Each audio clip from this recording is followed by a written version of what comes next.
Ustaz жолдошум Мурат, сени уруп тарбияlayım дейт. Кайша айтсаң эле өлтүрүп коем деп.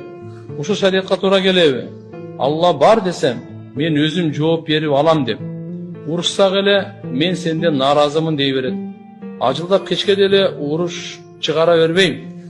Жакшылык иштерди көп кылат. Ошону менен жуулуп кетет деп ойлойт. Менин деле сүйлөшкө акым барбы? Сүйлөсө каяша кайтарбай аузу биллахи минаш шайтанир раджим деп ыйласам, ыйлаба дейт. Колобка караба деп урушат. Колобка деген экен. Аял назик жан десем, гилтейип турасын, каягың назик деп жаман сөздөр менен сөгөт. Зулум туган.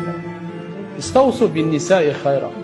Пайгамбарыбыздын осуятын унутпайлы, урматтуу эркектер. Пайгамбарыбыз коштошуп аткан ажылыгында атайы эркектерге кайрылып айткан. О эркектер, кыямат күнгө чейин келе турган эркектер, күчүнө таянган эркектер. Менин тарабымдан аялдарга жакшы мамиле кылабыз деген осуятты кабыл алып койгула. Булар ийрик авыргадан жаралган. Түздөйүм деп аракет кыла берсең, бейиштик аял кылам депчи сындырып аласың. Болбойт анда.